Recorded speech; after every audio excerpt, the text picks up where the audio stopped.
Live है। जय हिंद दोस्तों, नमस्कार। कैसे हैं आप सब?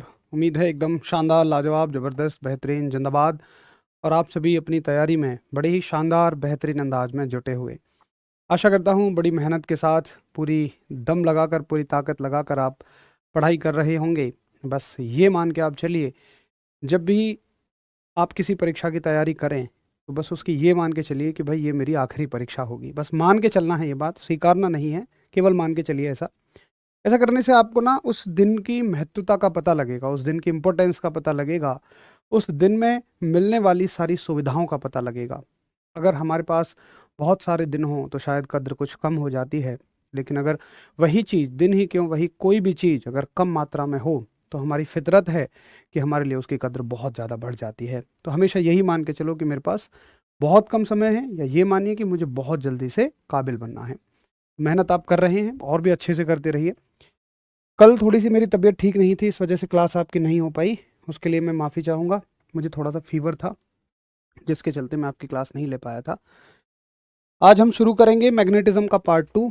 और मैग्नेटिज़्म के पार्ट 1 में, चुंबकत्व के पहले पार्ट में हमने काफ़ी कुछ सीखा, और उसमें से आपका रिवीजन चेक करने के लिए मैं आपसे पूछना चाहूँगा कि बताओ, विद्युत धारा का चुंबकीय प्रभाव सबसे पहले किसने दिया?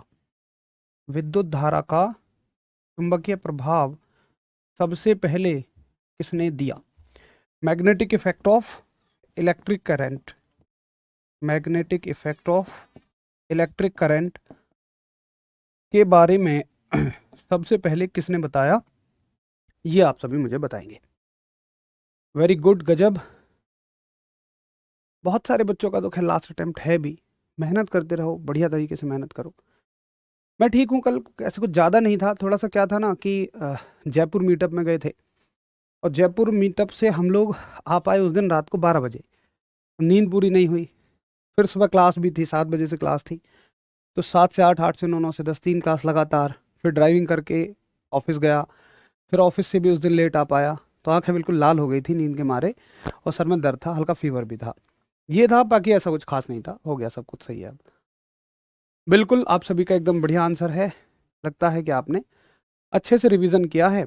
और थेल्स केवल एक बच्चे ने आंसर दिया है, जो कि गलत है। बाकी सभी का एकदम शानदार आंसर है, और ये आंसर है ओरस्टेड। बहुत ही बढ़िया।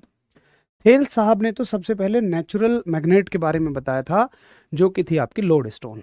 अच्छा, अगर आपको याद हो, खैर ये सदियों पुरानी बातें हैं, हमने बात की थी कि चुंबक कितने प्रकार की होती है, और हमने उसमें 4 तरीके चुंबक के देखे, जिनमें पहला तरीका था नेचुरल मैग्नेट, प्राकृतिक चुंबक। दूसरा तरीका था अर्थ इटसेल्फ अ मैग्नेट, पृथ्वी खुद एक चुंबक है। इन दोनों के बारे में हमें ज़्यादा नहीं पढ़ना। बाकी 2 तरीके जो देखे हमने, विद्युत धारा का चुंबकीय प्रभाव, magnetic effect of electric current, और हमने देखे आर्टिफिशियल मैग्नेट, जो कि एल्यूमिनियम, निकल, कोबाल्ट, स्टील की बनी होती है। तो ये एक समरी हो गई, एक रिवीजन हो गया। और फिर हमने शुरू किया था आर्टिफिशियल मैग्नेट को, यानी कि हमने शुरू किया था कृत्रिम चुंबक को। और कृत्रिम चुंबक में हमने काफ़ी कुछ पढ़ा। अब थोड़ा सा आगे चलते हैं कृत्रिम चुंबक की कहानी को आगे बढ़ाते हुए। तो देखिए, जैसे आप कहीं एक चुंबक को रख देते हैं, ये मान के चलिए एक चुंबक है, हमने इसमें पहले भी पढ़ा था। तो चुंबक क्या करेगी कि ऐसा नहीं है वो बिल्कुल नज़दीक रखे हुए सिक्के को ही चिपकाएगी, वो थोड़ी सी दूर रखे हुए सिक्के को भी चिपका सकती है। ये थोड़ी सी दूर रखे हुए सिक्के को भी चिपका सकती है। तो जितनी दूर रखे हुए सिक्के को ये चिपका सकती है, उसको हम बोलते हैं मैग्नेटिक फील्ड, यानी कि चुंबकीय क्षेत्र। उस क्षेत्र को बोला जाता है चुंबकीय क्षेत्र। यहां तक हमने पढ़ लिया था।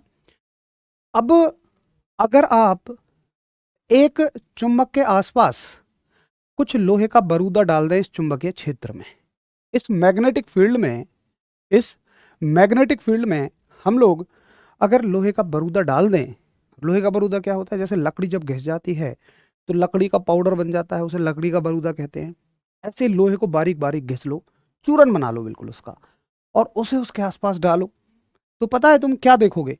यार, ऐसा तो है नहीं कि चुंबक के पास पड़ा हुआ लोहा कोई प्रतिक्रिया ना करे, वो हिलना डुलना शुरू करता है, और चुंबक से कुछ चिपकता है, कुछ नहीं चिपकता है।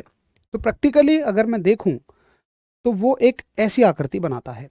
ये अगर आप एक चुंबक के आसपास लोहे का पाउडर डाल देंगे तो ये लोहे का पाउडर एक ऐसी आकृति किसी चुंबक के आसपास बना लेता है। ये बिल्कुल प्रैक्टिकली है, बिल्कुल प्रैक्टिकल डायग्राम मैंने आपको दिखाया है। मुझे पता है बिल्कुल हम इंटेंसिटी ऑफ मैग्नेट तक पढ़ चुके हैं, लेकिन उसको समझने के लिए चूंकि वो सदियों पुरानी बातें हैं तो एक बार आपको हनुमान जी की तरह वो शक्ति याद दिलानी पड़ती है, उसके बाद ही हम आगे बढ़ेंगे। चुंबकीय क्षेत्र पढ़ाना जरूरी था। तो आप देखें कि इस लोहे के बरूदे ने कैसे खुद को व्यवस्थित किया है। लोहे का बरूदा सबसे ज़्यादा यहाँ चिपका है और अगर आप महसूस कर पा रहे हो तो ये खास पैटर्न में एडजस्ट हुआ है, एक विशेष प्रकार की आकृति में इसने खुद को व्यवस्थित किया है। आइए जरा देखें कि कैसी बनती है वो आकृति। तो अगर हम इस आकृति को समझने की कोशिश करें तो ये आकृति कुछ ऐसी है। ये आपकी एक चुंबक है जिसका एक सिरा उत्तरी सिरा है और दूसरा सिरा दक्षिणी सिरा, और इसमें से निकलेंगी वैद्युत चुंबकीय रेखाएं, चुंबकीय रेखाएं, जो कि मतलब देखो मैं उस पैटर्न को बना रहा हूं जिसमें लोहा अपने आप को एडजस्ट कर रहा है। तो लोहा कुछ ऐसे एडजस्ट कर रहा है, इसी एडजस्टमेंट को बोला गया वैद्युत चुंबकीय रेखाएं। वैद्युत चुंबकीय नहीं, सॉरी, चुंबकीय रेखाएं, इन्हीं को बोला गया चुंबकीय रेखाएं। चुंबकीय रेखाएं, या अच्छा कहोगे चुंबकीय क्षेत्र रेखाएं। चुंबकीय क्षेत्र रेखाएं यानी कि magnetic field lines. Magnetic field lines, चुंबकीय क्षेत्र रेखाएं। इन्हीं रेखाओं को बोला जाता है चुंबकीय क्षेत्र रेखाएं। अब अगर आप इनके गुण पढ़ना चाहें, जहां से सवाल आता है, इनके गुणों से ही सवाल आता है। आपसे पूछा जाएगा कि बताओ चुंबकीय क्षेत्र रेखाओं के गुण क्या होते हैं, इनके कैरेक्टरिस्टिक्स क्या होते हैं, इनके गुण क्या होते हैं, इनकी प्रॉपर्टीज क्या होती हैं। इनकी परिभाषा से कभी भी कोई सवाल नहीं बनेगा। इनकी परिभाषा से कभी भी कोई सवाल नहीं बनेगा, बस बनेगा कि इनके गुणों से। अब हमने देख भी लिया, अब गुण देखो। पहला गुण है कि ये उत्तर से निकलती हैं, चुंबक के बाहर या नॉर्थ से निकलती हैं, उत्तर से निकलती हैं और दक्षिण में चली जाती हैं। तो पहला गुण आप सभी लिखेंगे, मैं यहीं से लिखना शुरू कर देता हूं ताकि जगह का इस्तेमाल हो जाएगा। आप लिखेंगे कि चुंबक के बाहर, चुंबक के बाहर यानी कि आउटसाइड मैग्नेट, आउटसाइड मैग्नेट, इनकी जो दिशा है ये कैसी है, नॉर्थ से साउथ। ठीक। दूसरा प्रॉपर्टी लिखेंगे कि ये जो चुंबकीय क्षेत्र रेखाएं हैं ये हमेशा बंद वक्र बनाती हैं। ये हमेशा बंद वक्र बनाती हैं। ये हमेशा बंद वक्र बनाती हैं। आप कहोगे they always forms close loop. ये हमेशा क्लोज लूप बनाती हैं। कैसे? अगर ये जाएंगी तो एक बार अगर कोई चुंबकीय क्षेत्र रेखा निकली है तो फिर वापस वहीं आके रुकेगी। ठीक है। अगर ये बाहर निकली है, ये ना प्रैक्टिकली है, ये बिल्कुल प्रैक्टिकली है। हम ये नहीं कहेंगे ऐसा क्यों होता है, ये प्रैक्टिकल करके देखा गया। इसलिए इसके लिए कोई सूत्र या डेरिवेशन नहीं है। ये तो वैज्ञानिकों ने चुंबक को रखा और उन्होंने ऐसा पाया और उन्होंने ये बातें यहां लिख दी। ठीक है। ये हमेशा बंद वक्र बनाती हैं। अगर ये बंद वक्र बनाएंगी तो सवाल आता है कि चुंबक के बाहर इनकी दिशा कैसी होगी। चुंबक के अंदर, चुंबक के अंदर जो इनकी दिशा होगी वो कैसी होगी। यानी कि डायरेक्शन अगर पूछूं मैं, direction inside the magnet, direction inside the magnet, तो तुम कहोगे कि भाई साहब चुंबक के अंदर जो इनकी दिशा है ना वो साउथ से नॉर्थ है। चुंबक के अंदर जो इनकी दिशा है वो कैसी है, साउथ से नॉर्थ। ये बहुत इंपॉर्टेंट सवाल है।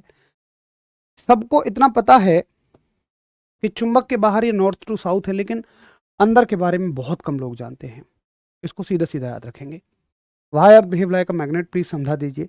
भाई अविनाश जी, ऐसा होता है कि पृथ्वी की कोर में है बहुत सारा मोल्टन मेटल, वैसे हमें इसको समझना नहीं है। आपसे कभी कोई इस तरह का प्रश्न नहीं पूछेगा पेपर में कि पृथ्वी एक चुंबक की भांति क्यों कार्य करती है। पता है, क्यों का जवाब जानने के लिए ना आपका शिक्षा का स्तर थोड़ा सा ज़्यादा होना चाहिए। अगर मैं उसको यहाँ ज़्यादा बनाने बैठ गया तो पता चला उसी को बनाने में 2-2 क्लास लग जाएंगी, और हर क्यों को जानने में अगर 2 क्लास लगेंगी तो बहुत सारे क्यों हैं। इसलिए मैं थोड़ा सा उन चीज़ों से पीछे हटता हूँ। फिर बहुत सारे बच्चों का समय वेस्ट होगा, कुछ को समझ में नहीं आएगी, बहुत सारे दोस्तों को लगेगा ये तो सिलेबस का पार्ट था, हमें समझ में नहीं आया। तो ये सिलेबस का पार्ट नहीं है। क्यों? मैं फिर भी जवाब दे देता हूँ कि अर्थ के कोर में बहुत सारे मोल्टन मेटल हैं, गर्म धातुएं हैं, और जब गर्म धातुएं घूमती हैं तो इलेक्ट्रिक चार्ज बनता है, और चार्ज की वजह से मैग्नेटिक फील्ड बनता है। अब अगर देखो तुम्हारा स्तर थोड़ा सा सही होता ना तो तुम इतनी बात से ही समझ जाओगे, अगर होगा तो। नहीं होगा तो फिर ये भी समझ नहीं आएगी, फिर मैं तुमसे कहूंगा इसकी कोई आवश्यकता भी नहीं है ना भाई। अजय सैनी का एक बार मुझे स्क्रीनशॉट दे दो, ठीक है। तो इंटरनली कहाँ चलती हैं ये? साउथ टू नॉर्थ चलती हैं। तीसरी प्रॉपर्टी क्या है इनकी? चौथी प्रॉपर्टी क्या है कि ये सतत होती हैं, ये सतत होती है, यानी कि they are continuous, they are continuous. ये सतत होती हैं। सतत का मतलब ऐसा नहीं है कि एक चुंबकीय क्षेत्र रेखा निकलेगी फिर बीच में टूट जाएगी, फिर निकली फिर टूट गई, नहीं। अगर ये एक बार निकली है तो पूरी पूरी पूरी पूरी जाएगी और फिर वापस लौट के आएगी। सतत का ये मतलब होता है, कॉन्टिन्यूस का ये मतलब होता है। आगे इनका गुण होता है, अगला गुण समझो, उसको समझना पड़ेगा। यहां तो सिर्फ हमने लिख दिया और चीजें आपको समझ में आ गई, लेकिन अगले गुण को समझना पड़ेगा। सुनो, समझिए, ये मैग्नेट है और इससे निकली एक चुंबकीय क्षेत्र रेखा। अब देखो इस चुंबकीय क्षेत्र रेखा पर किसी भी पॉइंट पर अगर मैं एक टेंजेंट डालता हूं। अब टेंजेंट क्या होता है जी? हिंदी में स्पर्शज्या बोलते हैं। स्पर्शज्या क्या होती है? जैसे एक सर्कल है, ये एक सर्कल है, इस सर्कल के ऊपर तुम एक स्टिक रख दो, एक लकड़ी रख दो, वो ऐसे रखी जाएगी, है ना? कहीं भी रखोगे, एक लकड़ी रख दो, कहीं भी रख दो, यहां रख दो, ऐसे रख दी जाएगी। एक लकड़ी यहां रख दोगे, ऐसे रख दी जाएगी। तो टेंजेंट का मतलब होता है कि किसी भी कर्व पर एक सीधी लाइन रख दो आप। तो अगर मैं यहां इस पॉइंट के लिए एक टेंजेंट बनाऊं तो टेंजेंट क्या होगा? टेंजेंट होगा ये, इस पॉइंट के लिए एक टेंजेंट होगा, ठीक। इस पॉइंट के लिए ये टेंजेंट होगा, इस पॉइंट के लिए ये टेंजेंट होगा, इस पॉइंट के लिए ये टेंजेंट होगा। तो ये सारे टेंजेंट हैं, इनको हम स्पर्शज्या कहते हैं। तो अगला गुण इसी से संबंधित है, और अगला गुण है कि चुंबकीय क्षेत्र रेखा पर किसी भी बिंदु पर खींचा गया टेंजेंट दिशा बताता है, डायरेक्शन बताता है। बस इसको एज इट इज ऐसे ही याद रखो, कि इसको समझना बहुत ज्यादा नहीं है। आप ऐसे ही याद रखो कि चुंबकीय क्षेत्र रेखा, चुंबकीय क्षेत्र रेखा पर खींची गई स्पर्शज्या, खींची गई स्पर्शज्या उस बिंदु की दिशा बताती है, उस बिंदु की दिशा बताती है। यानी कि आप लिखेंगे magnetic field line, magnetic field line, या a tangent drawn on magnetic field line, ऐसे लिखेंगे। Tangent drawn on magnetic field line, tangent drawn on magnetic field line shows the direction. ये क्या बताता है? दिशा। इस पे ज्यादा गहराई में मत जाना, बस, है ना? इस पे ज्यादा गहराई में मत जाइए, बस इतना सा करते रहिए। बहुत बढ़िया, वेरी गुड। अर्थ के कोर में सबसे ज्यादा कौन सा तत्व होता है? भाई ये तो ज्योग्राफी का सवाल हो गया ना, एक बार आप ज्योग्राफी में पढ़िए इस चीज को। अब सुनो, यहां से समझ में एक बात आती है, एक सवाल आता है, एक अगला गुण आता है बहुत बेहतरीन, मैं उसको यहीं पे लिखना चाहूंगा। और मैं कह रहा हूं कि दो चुंबकीय क्षेत्र रेखाएं, दो रेखाएं कभी एक दूसरे को नहीं काटती। ये एक गुण है बहुत लाजवाब कि दो रेखाएं कभी एक दूसरे को नहीं काटती। यानी कि two magnetic field lines never intersect each other, never intersect each other, कि दो मैग्नेटिक फील्ड लाइंस कभी भी एक दूसरे को नहीं काटती। ये बहुत ज्यादा इंपॉर्टेंट होता है। अब ये क्या है, सुनो, ऐसा क्यों हो रहा है? ऐसा इसलिए हो रहा है, देखो, मान लो दो फील्ड लाइंस ने एक दूसरे को काट दिया, एक ये थी और एक ये थी। अब एक बात बताओ, यहां पर कितने पॉइंट हैं? एक पॉइंट बनेगा।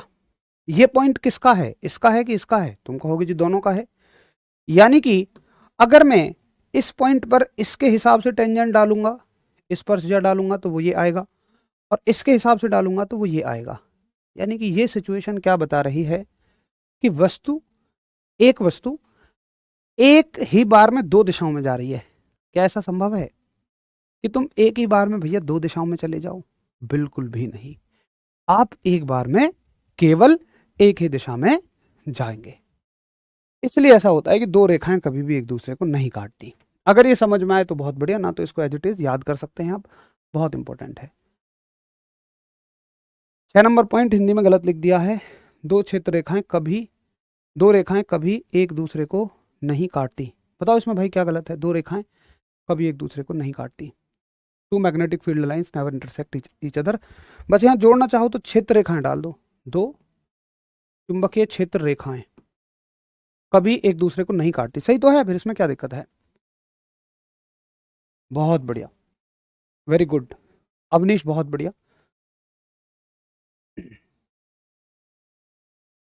चलो, एक भैया कह रहे हैं कि कभी छुट्टी हुआ करे तो पहले बता दिया करे। भाई मैं बिल्कुल माफ़ी चाहूँगा, हुआ ऐसा था कल। मैं हमेशा मैसेज डाल देता हूँ, आपने देखा भी होगा, पहले पिन भी कर देता हूँ, नोटिफिकेशन भी डलवाता हूँ। मुझे खुद ज़्यादा चिंता होती है जब कभी क्लास मजबूरी में ऑफ होती है तो। पर कल ऐसा हुआ मैंने आके सोचा, मेरे पास 20 मिनट थे, मैंने सोचा कि 20 मिनट रेस्ट कर लेता हूँ, मेरी स्थिति ठीक हो जाएगी, मैं उठ जाऊँगा। लेकिन 20 मिनट में भी मुझे कोई फ़र्क नहीं पड़ा, हल्की मैं नींद में था। मैंने बस अपने स्टीमर भैया को कॉल किया, उन्हें बताया कि आप नोटिफिकेशन डाल देना। मेरी हालत बिल्कुल ठीक नहीं थी, तो इस वजह से कल मैं मैसेज नहीं डाल पाया, माफ़ी चाहूँगा उसके लिए। एन के लिए बिल्कुल हो जाएगा भाई, राकेश सेन, एन के लिए बिल्कुल हो जाएगा। यूथ की बुक से क्वेश्चन लगाए, 70% ठीक हो रहे थे। बहुत अच्छा स्कोर है हिमांशु, आप एक बार और रिवीजन करिए, आपका स्कोर लगभग 80% तक पहुंच जाएगा। बाकी देखो ऐसा होता है कि हर चीज़ केवल थ्योरी से कवर नहीं हो सकती। आप कितनी भी थ्योरी पढ़ लो, 70% तो बहुत ठीक हो रहे हैं आपके, ये मान लो। भैया 30% कहाँ से कवर होंगे? पूरा 30 कभी कवर नहीं होता। मैं हमेशा जिम्मेदारी लेता हूँ 90% तक की, कि आप बहुत अच्छी मेहनत करेंगे तो आप 90% सवाल ठीक कर देंगे किसी भी विषय में। अब थ्योरी में से 70 कर दिए, 20% आप सीखते हो प्रैक्टिस सेट में। भैया तुम प्रैक्टिस के क्वेश्चनों को यहीं क्यों नहीं बता देते? बहुत सारे कॉन्सेप्ट ऐसे हैं कि जिनकी केवल क्वेश्चन करना होता है, उनकी थ्योरी पढ़ने की आवश्यकता ही नहीं है। अगर मैं उन सभी को शामिल करूंगा तो 30% सिलेबस हमारा एक्स्ट्रा बढ़ेगा, जबकि उसकी थ्योरी की कभी आवश्यकता नहीं होगी। तो मैं हमेशा अपने प्रैक्टिस सेट में ऐसे सवाल रखता हूँ कि 70-60% रिवीजन हो जाए और 20-30% नए सवाल मिल जाएं जो कि पेपर में पूछे जाते हैं। ठीक है, चलिए बताइए, एक बार नोट हो गया हो तो थम्स अप कर देंगे सभी, फिर आगे बढ़ेंगे।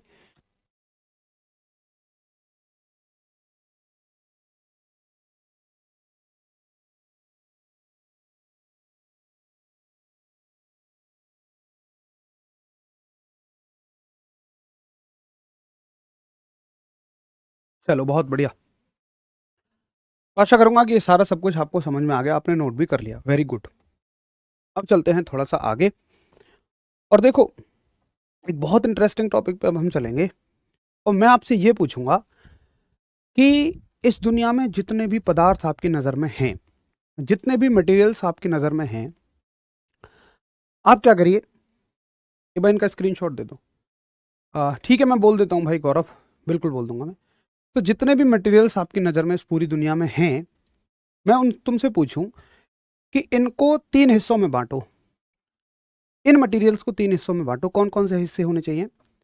पहले उनको रखो कि जो चुंबक के प्रति बहुत अच्छा खासा आकर्षण रखते हैं, जो चुंबक से चिपक जाते हैं, दूसरे जो चुंबक से थोड़ा बहुत चिपक पाते हैं, तीसरे जो चिपकने के बजाय उल्टा चुंबक को दूर भगा देते हैं। तो दुनिया के मटेरियल्स को बांटने का बहुत तरीके हैं। जैसे हम कभी सुचालक, कुचालक, अर्धचालक में बांटने बैठ जाते हैं, हम कभी ठोस, द्रव और गैस में बांटने बैठ जाते हैं। लेकिन मैंने आपसे एक बात कही थी जब हमने ध्वनि चैप्टर पढ़ा था, तरंग पढ़ा था, कि किसी भी चीज को बांटना निर्भर करता है कि आप बांटने का आधार क्या चुन रहे हो। तो जब हम ठोस, द्रव, गैस में बांट रहे होते हैं तो हम आधार चुनते हैं कि अणु नज़दीक हैं या दूर हैं। जब हम सुचालक, कुचालक, अर्धचालक में बांटते हैं तो हम आधार तय करते हैं कि इनमें इलेक्ट्रॉन चल सकते हैं या नहीं चल सकते हैं। तो आज मैं आधार ऐसे बांट रहा हूं, मैं आधार आज ऐसे बांट रहा हूं जैसे कि ये चुंबक से चिपक पाते हैं या नहीं। तो चलिए मैं इनको बांटूंगा आपके दोस्तों की तरह। कैसे? जैसे मान लो आपके साथ 3 दोस्त होते हैं।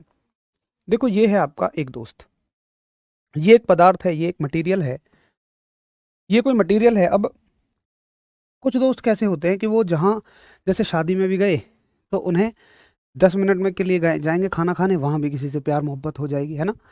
यानी कि ये मटेरियल ऐसे होते हैं कि जो दूसरी जाति के प्रति खास आकर्षण रखते हैं।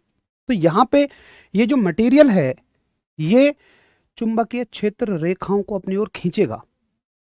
चुंबकीय क्षेत्र रेखाओं को खींचने का मतलब चुंबक की तरफ ये ज्यादा खींचा जा रहा है। मैग्नेटिक फील्ड लाइंस को खींचने का मतलब चुंबक से ये ज्यादा आकर्षण मानता है। तो ये पदार्थ क्या करते हैं, जैसे मान लो चुंबकीय क्षेत्र रेखाएं आ रही हैं ऐसे, तो ये क्या करेंगे, आओ आओ जी आओ, ऐसे आकर्षण का व्यवहार ज्यादा दिखाएंगे। ये पदार्थ आती हुई चुंबकीय क्षेत्र रेखाओं को अपनी तरफ ज्यादा खींचेंगे। ऐसे पदार्थों को बोला जाता है लोह चुंबकीय पदार्थ। लोह चुंबकीय पदार्थ यानी कि फेरोमैग्नेटिक मटेरियल। Ferromagnetic material.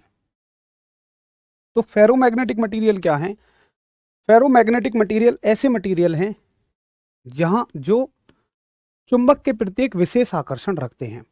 तो आप कहेंगे जो चुंबक के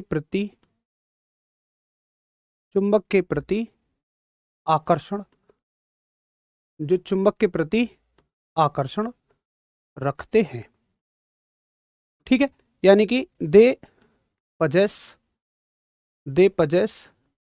अट्रैक्शन, दे पजेस अट्रैक्शन। अभी नोट मत करना है, या नोट करते चलो towards magnet, they possess attraction towards magnet, कि ये चुंबक के प्रति भाई एक विशेष आकर्षण रखते हैं, ठीक है। अच्छा अब सुनो, दूसरे तरह के मटेरियल क्या हैं? दूसरे तरह के मटेरियल हैं, एक काम करना, थोड़ी थोड़ी ना जगह छोड़ते चलना, है ना। जैसे एक पॉइंट के लिए थोड़ी थोड़ी जगह छोड़ देना, यहां के बाद यहां हल्की सी जगह छोड़ देना, मतलब मैं कुछ लिखवाऊंगा यहां भी। दूसरे तरह के मटेरियल क्या होते हैं कि ये मन में तो इनके में सब कुछ करने की है, चाहते सब कुछ करना है, लेकिन ये छुप छुप के चाहते हैं। तुम कहोगे आह बेटा देख रहा हो, ये कहेंगे कहाँ देख रहे हैं यार, ऐसे टेढ़ा टेढ़ा देख लेंगे, नहीं भी देखेंगे। मतलब ये करना सब कुछ चाहते हैं लेकिन अपनी इमेज बढ़िया बनाए रखना चाहते हैं, है ना। तो ये क्या करते हैं कि चुंबकीय क्षेत्र रेखाओं के प्रति थोड़ा सा आकर्षण दिखाते हैं, हल्का सा, बहुत हल्का सा, ऐसे रेखाएं आएंगी और इनसे थोड़ा सा आकर्षित होकर चली जाएंगी। इनको कहते हैं हम paramagnetic material. Paramagnetic material, English में इनको बोलते हैं हम अनुचुंबकीय पदार्थ। अनुचुंबकीय पदार्थ, पैरामैग्नेटिक मटेरियल। अब देखो पैरामैग्नेटिक मटेरियल क्या होते हैं। पैरामैग्नेटिक मटेरियल होते हैं जो चुंबक के प्रति कम आकर्षण रखते हैं, ऐसे कह सकते हैं हम, जो चुंबक के प्रति कम आकर्षण रखते हैं, ठीक। ये ना आपको ऐसे हंसी मजाक में याद हो जाएंगे ना, तो इनको जिंदगी भर भी याद नहीं कर पाओगे, हमेशा कंफ्यूज रहोगे। अभी इनकी ट्रिक्स बताऊंगा। चुंबक के प्रति कम आकर्षण रखते हैं, यहां पे ऐड कर लोगे आप कम, ठीक है, जब परिभाषा लिखो कम। तो दे पजेस वीक या लेस अट्रैक्शन टुवार्ड्स मैग्नेट, मतलब रखते हैं लेकिन कम रखते हैं। ठीक है जी। चलो, अब तीसरे तरह के जो पदार्थ आते हैं आपके, ये कौन होते हैं? तीसरे तरह के पदार्थ आते हैं ये जो सख्त प्रकार के बच्चे होते हैं हनुमान जी के भक्त, ये आकर्षण तो दूर, कम आकर्षण तो दूर, रखते नहीं आकर्षण, ये तो प्रतिकर्षण रखते हैं। जैसे चुंबकीय क्षेत्र रेखाएं आएंगी तो उन्हें भगा देंगे दूर से, चलो भगो। चुंबकीय क्षेत्र रेखाएं आएंगी तो उन्हें दूर से ही भगा देंगे, और ऐसे पदार्थों को हम कहते हैं प्रतिचुंबकीय पदार्थ। प्रतिचुंबकीय पदार्थ। हरीश भैया, हरीश भैया, एक काम कर सकते हो, यहाँ थोड़ी सी आग जला लो, हल्की हल्की सी, हाथ सेक लेंगे हम यार, इतनी ठंड लग रही है। तो भाई साहब एसी को चला लो, इतनी गर्मी बना रखी है तुमने यार, रिमोट मांग लो यार, तुमने तो मतलब ऐसे माहौल गर्मा दिया यार। प्रतिचुंबकीय पदार्थ है ना, ये होते हैं आपके डायामैग्नेटिक मटेरियल, डायामैग्नेटिक मटेरियल। ठीक है, अब डायामैग्नेटिक मटेरियल क्या है कि ये चुंबक के प्रति प्रतिकर्षण रखते हैं। तो आप कहोगे ये चुंबक के प्रति, ये चुंबक के प्रति प्रतिकर्षण रखते हैं, प्रतिकर्षण रखते हैं, यानी कि दे पजेस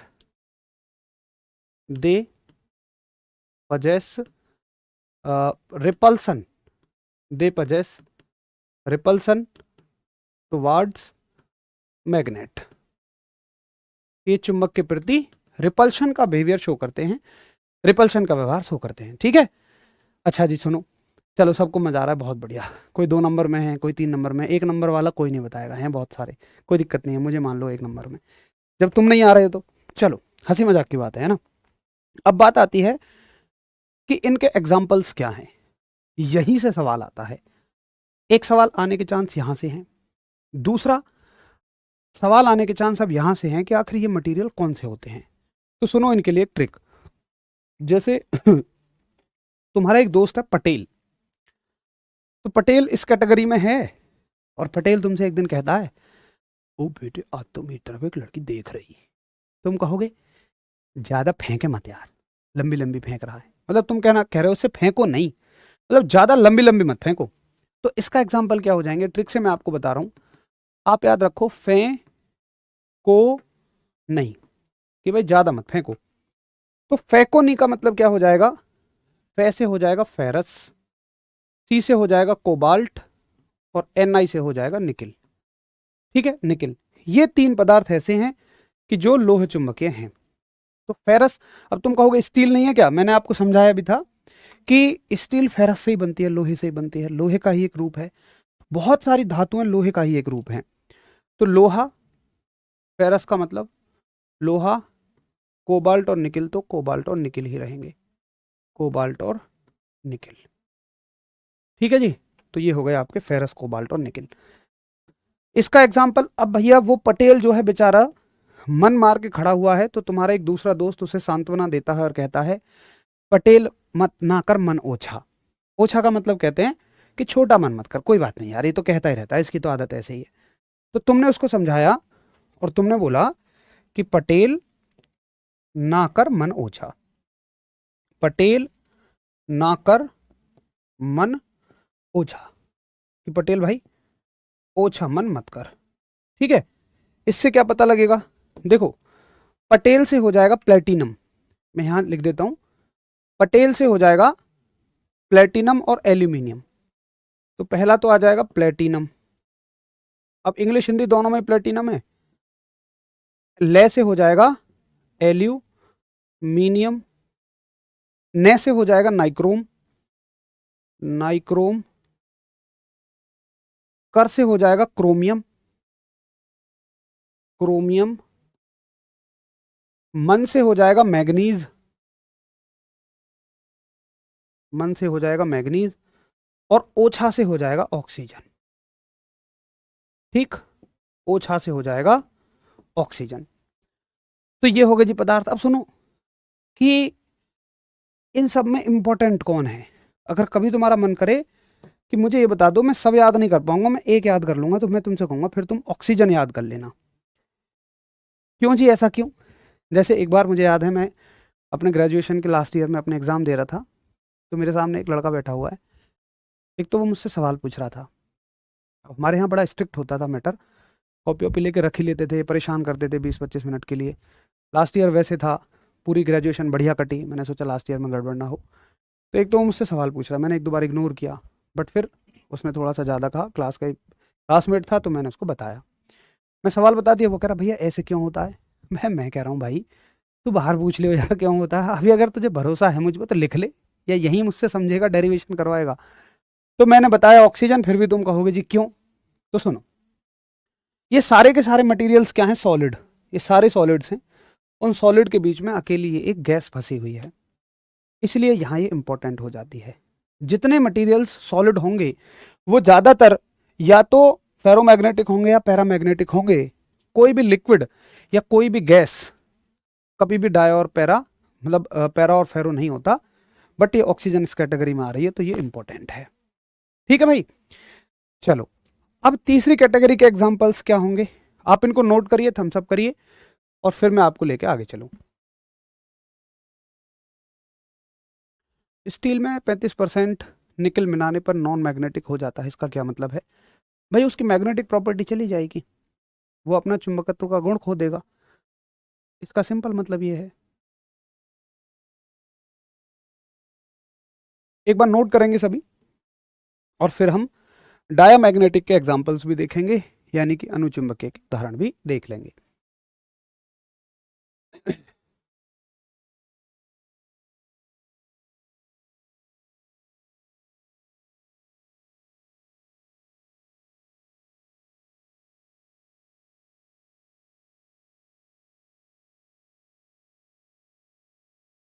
बताइए जी एक बार।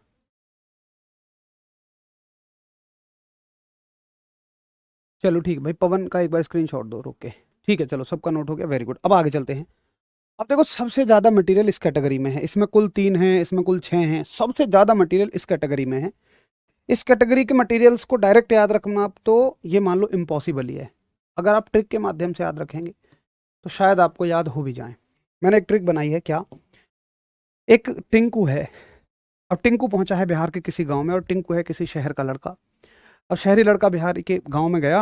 अब गांव के लोग यार बड़े सीधे साधे होते हैं भाई, मेहनती लोग होते हैं, अपना शुद्ध खाना शुद्ध कमाना।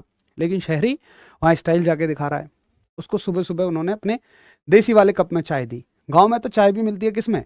गिलास में ही दे देते, छोटा वाला कप होता है स्टील का, उसी में दे देते हैं। अब टिंकू को चाहिए भाई प्रॉपर उसमें, जो शहरी कप होते हैं।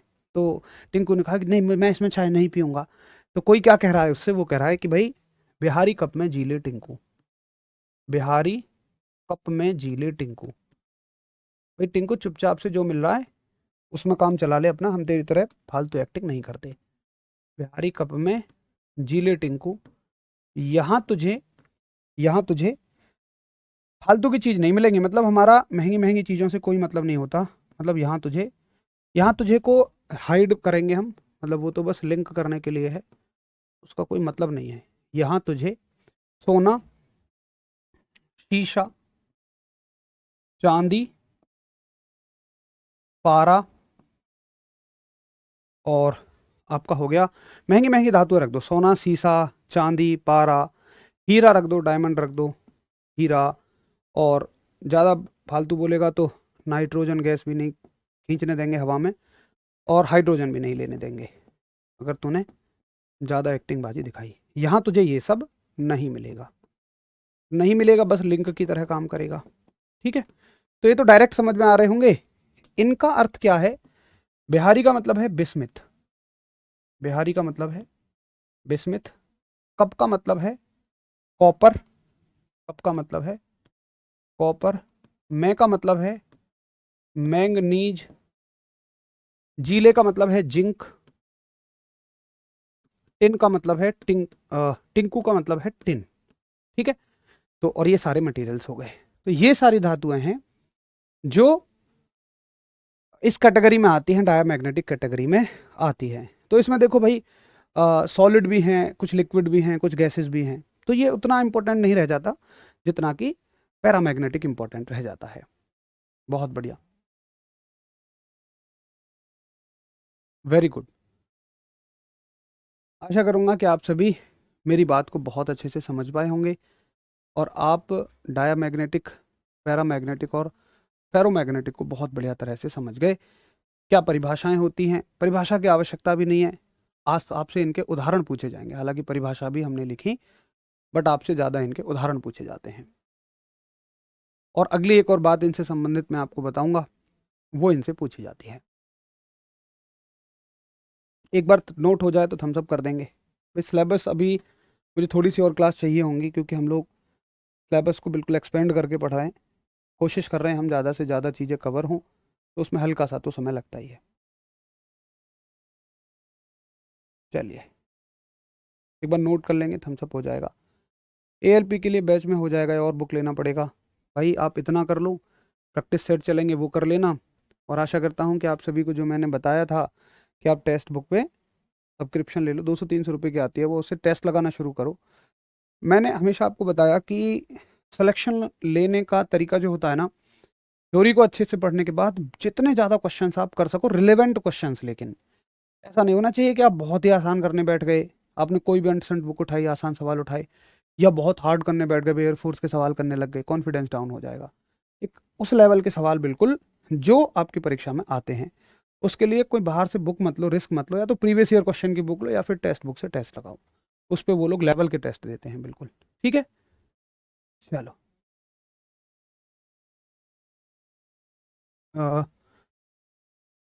मैग्नीज, सॉरी हाँ मैग्नीज नहीं होगा, है ना, मैग्नीज तो दोनों जगह आ गए, मैग्नीशियम होगा, सॉरी, इसको मैग्नीशियम याद रखेंगे, मैग्नीशियम, मैग्नीशियम, ठीक है। थोड़ी जगह कम थी, यहाँ मैग्नीशियम कर लेना इसको। चलो ये हो गए आपके डाया, पैरा और फेरोमैग्नेटिक मटेरियल, और साथ ही हमने देख लिया कि क्या होती हैं चुंबकीय क्षेत्र रेखाएं। अब देखो एक चीज होती है जिसको हम बोलते हैं चुंबकीय प्रवृत्ति। दो चीजें कहिए, चुंबकीय प्रवृत्ति, चुंबकीय प्रवृत्ति, और एक चीज होती है चुंबकशीलता। इसको बोलते हैं हम मैग्नेटिक इंडक्शन बोल दीजिए, या इंटेंसिटी बोल दीजिए, मैग्नेटिक इंडक्शन व चुंबकीय चुंबकीय प्रवृत्ति या चुंबकशीलता। दूसरी चीज होती है चुंबकशीलता, यानी कि मैग्नेटिक ससेप्टिबिलिटी, ससेप्टिबिलिटी। अब देखो ये चीजें क्या बताती हैं, ये दोनों ही गुण क्या बताते हैं, ये दोनों ही गुण बताते हैं कि एक चुंबकीय पदार्थ कितना ज्यादा चुंबक का गुण रखता है। ये दोनों ही ये बताते हैं कि एक चुंबकीय पदार्थ कितना ज्यादा चुंबक का गुण रखते हैं। जैसे अगर एक आदमी सत्य बोलता है, वो बिल्कुल सच बोलता है, तो हम ये मान सकते हैं कि वो चोरी नहीं करता होगा। ऐसे ही ये दो गुण हैं। ये भी क्या बताता है कि एक चुंबक कितनी अच्छी चुंबक है, ये भी वही बताता है। अब आपसे पूछी जाती है इनकी वैल्यू, किस किस के लिए, आपसे तीनों तरह के मटेरियल्स के लिए वैल्यू पूछी जाती है। एक तो फेरोमैग्नेटिक, फेरोमैग्नेटिक यानी कि लोह चुंबकीय, लोह चुंबकीय, तीनों तरह के मटेरियल्स के लिए आपसे इनकी वैल्यू पूछी जाएंगी। फेरोमैग्नेटिक के लिए, उसके बाद डायामैग्नेटिक के लिए, डायामैग्नेटिक, बीच में पैरा को ले लेते हैं ना, ऐसे ही तो क्रम में चलता है ये, डाया, पैरा और फेरो, यहाँ पैरा मैग्नेटिक ले लेते हैं।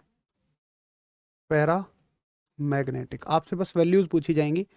लोह चुंबकीय, अनुचुंबकीय, वहां तो लिख दिया, शॉर्ट में लिख देता हूँ यहाँ, प्रति चुंबकीय। तो आपसे इनकी वैल्यूज पूछी जाएंगी। अब आप क्या बताएंगे कि भाई साहब वैल्यूज जो है ना, देखो भाई ये तो फेरोमैग्नेटिक मटेरियल तो चुंबक के लिए बहुत ज्यादा आकर्षण रखते हैं, ये वाले मटेरियल तो इसके लिए बहुत ज्यादा आकर्षण रखते हैं। तो आप ये बताएंगे, आप ये बताएंगे, ये कहेंगे कि ये जो बहुत ज्यादा आकर्षण रखते हैं, तो इनके लिए ये वैल्यू बहुत ज्यादा होती है, इनके लिए ये वैल्यू बहुत ज्यादा होती है, वेरी हाई, ठीक। ये थोड़ा बहुत रखते हैं, अच्छा, कितनी होती है? तो आप कहोगे लगभग ये 1000 होती है। ठीक, लगभग 1000। इनके लिए ये बहुत कम होती है, बहुत कम होती है, वेरी लेस। ये डायरेक्ट सवाल आता है, बहुत इंपॉर्टेंट है। आपने कभी शायद पढ़ा ही नहीं होगा, ये चीजें तो आपको पहली बार लग रही होंगी, लेकिन बहुत ज्यादा इंपॉर्टेंट है ये। इसके लिए बहुत कम होती है भाई, लगभग कितनी होती है? लगभग 1 होती है। 1000 गुना कम है सीधी इससे। इनके लिए देखो, आपको पता है कि यार इनके लिए ना ये वैल्यू प्लस में आ रही है, क्योंकि ये चुंबक से आकर्षण रखते हैं, अट्रैक्शन रखते हैं। वो एक अलग बात है कि ये ज्यादा रखते हैं, ये कम रखते हैं, लेकिन ये तो प्रतिकर्षण रखता है। तो इसके लिए तो ये वैल्यू बहुत कम छोड़ो, बहुत बहुत कम होती है। या मैं कहूं बहुत कम का मतलब शून्य से कम होती है। मैं कहूंगा भैया ये 0 से भी कम है, लेस देन 0, लेस देन 0। अब भैया लेस देन में 0 में कितनी हो सकती है? कितनी भी हो सकती है। किसी के लिए -6, किसी के लिए -10। तो लेस देन जब 0 है तो हमें उसको अब बताना नहीं है, हम कहेंगे कि भाई साहब ये तो ऋणात्मक है। ये कैसी है? नेगेटिव। तक से सवाल बनेगा आसान सा, पूछेगा इनमें से किसके लिए मैग्नेटिक ससेप्टिबिलिटी यानी कि चुंबकशीलता और मैग्नेटिक इंडक्शन यानी कि चुंबकीय प्रवृत्ति ऋणात्मक होती है। या तो ऐसे कहेगा ऑप्शन में डाया पैरा फेरो यानी वैद्युत अनुचुंबकीय, प्रतिचुंबकीय, लोहे चुंबकीय, या ऑप्शन दे देगा पदार्थों के, कॉपर, मैग्नीज, ऑक्सीजन, नाइट्रोजन, ये सब। तो आपको अगर ये समझ है तो बहुत आराम से आप इसको कर ले जाएंगे। ठीक है, Rahul Tevte sir, Naveen sir, Dharmendra sir, Sandeep sir एक ही कैटेगरी में है। अरे यार, आपने तो बहुत बड़े बड़े महान लोगों से मेरी तुलना कर दी है। देखो, वो सभी लोग हमारे रोजगार विद अंकित के फाउंडर मेंबर हैं, मान लो कि नींव हैं। और अगर मैं अपने आप को हटा दूं तो मैं उन तीनों को ही बड़ा ही महान व्यक्तित्व समझता हूं, और हमेशा मैंने उन तीनों से ही बहुत कुछ सीखा है। अगर मैं बात करूं कि पढ़ाने की क्वालिटी, बिल्कुल क्वालिटी के साथ अगर आपको कुछ सीखना है, मतलब कि भाई बच्चों को बिल्कुल क्वालिटी वाली एजुकेशन देनी है, तो वो नवीन सर से सीखेंगे। बिल्कुल एक समुद्र की तरह गहरा होने के बावजूद भी शांत रहना अगर सीखना है तो वो राहुल तेवतिया सर से सीखेंगे। और वहीं अगर बिल्कुल अपनी सेवाएं हर समय आरडब्ल्यूए को देने के लिए तत्पर रहना है, चाहे वो 12 घंटे की मैराथन हो या हर दिन 4-4 घंटे की क्लास हो या पूरे जोश के साथ पढ़ाना हो, शेर जैसी दहाड़ के साथ तुम्हें दहाड़ना हो, तो वो हम संदीप सर से सीख सकते हैं। बहुत अच्छे व्यक्ति हैं तीनों ही। ठीक है भाई, 1000 क्या, 1000 यूनिट थोड़ी यार, संख्या है, ये संख्या है। तुम्हारे पास मैं बोलूं कि भाई कितने रुपए हैं, 1000 रुपए हैं, तो 1000 एक नंबर हो गया ना, ये एक नंबर हो गया, एक वैल्यू बता रहा है कि हाँ भाई इसके लिए ये वैल्यू इतनी है। ठीक है, इकाई नहीं होती है भाई इनकी, यूनिट नहीं होती है, ये यूनिट लेस है, ये मान लो यूनिट नहीं होती है इनकी। ये एक नंबर है जो हमने इनको दिया है, जो कि ये बताता है कि इनके पास कितनी चुंबकीय अट्रैक्शन है, मतलब चुंबक के प्रति कितना आकर्षण है। ठीक है, तो चुंबक का एक हिस्सा हमने पूरा और खत्म कर लिया है। अब इसमें एक हिस्सा बचा है जिसको हम बोलते हैं विद्युत धारा का चुंबकीय प्रभाव, यानी कि electric magnetic effect of electric current, विद्युत धारा का चुंबकीय प्रभाव। तो उसके बारे में हम कल को पढ़ेंगे, और कल के बाद फिर हम अगले चैप्टर पे बढ़ जाएंगे। अगर कल के बाद समय बचेगा तो अगले चैप्टर को भी हम तुरंत ही डिस्कस कर लेंगे। तो फिर मिलेंगे कल की क्लास में, अच्छे से बढ़िया तरीके से जरूर रिवीजन करते रहिए हर दिन। कल मिलेंगे, नमस्कार, धन्यवाद।